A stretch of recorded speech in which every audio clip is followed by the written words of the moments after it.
Are there any objections to January 6, 2021, a day designed by the founders to be forgettable, now seared in our collective memory. It started when Congress gathered to count the Electoral College votes to seal Joe Biden's election victory. Any other year, just a formality, but this time, a catch. Outside the White House, then President Trump pushing his vice president to overturn the election results. And I hope Mike is going to do the right thing. I hope so. I hope so. Because if Mike Pence does the right thing, we win the election. The crowd, fueled by repeated lies from the President of the United States and others that the election was stolen, marching to the Capitol. For the next 4 hours, a shocking siege.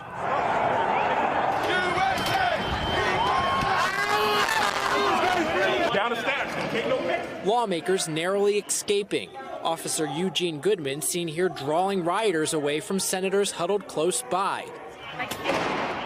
Shots fired right outside the House chamber. A rioter killed by police. A Confederate flag in the Capitol. Bipartisan pleas for Mr. Trump to tell his supporters to stand down. Hours later, this video. So go home. We love you. You're very special.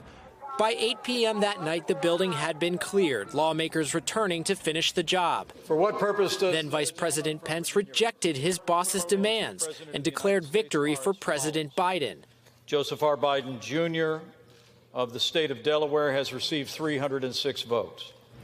The riot left rooms ransacked, glass shattered, and lawmakers reeling. Democrats quickly voting to impeach President Trump for inciting an insurrection, making him the first president in American history to be impeached twice.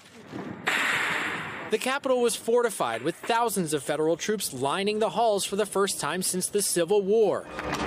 And on January 20th, as President Trump refused to attend, Joe Biden became the 46th president of the United States. We need all our strength to persevere through this dark winter. As Mr. Biden went to work, Congress turned to accountability.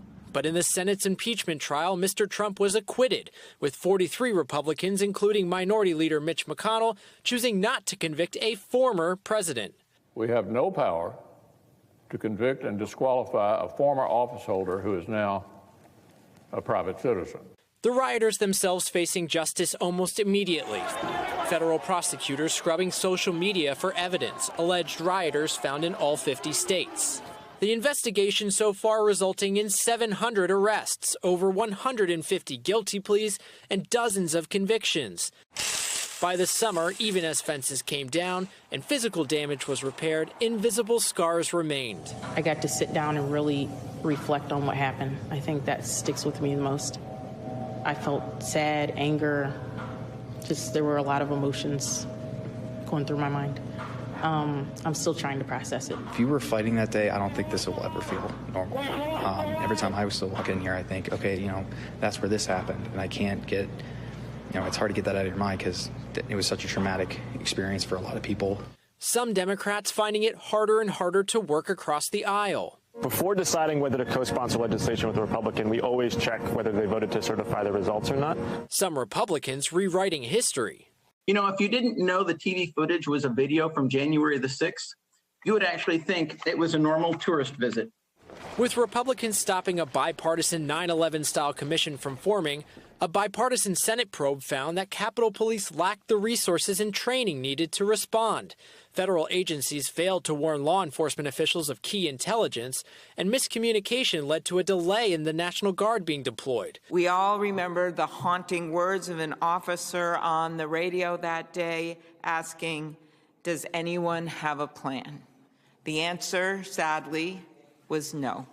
And in the House, the creation of a select committee, with just 2 Republicans placed on the committee by Speaker Pelosi. The American people deserve to know what happened. The people who did this must be held accountable. It's an egregious abuse of power. Pelosi has broken this institution. The committee issuing over 50 subpoenas and voting to ask the Justice Department to charge former Trump staff with contempt of Congress. The committee's work expected to last months into the new year, hoping to find answers to how a day no one thought could happen brought American democracy to the brink. Frank Thorpe, NBC News, the Capitol. Thanks for watching our YouTube channel. Follow today's top stories and breaking news by downloading the NBC News app.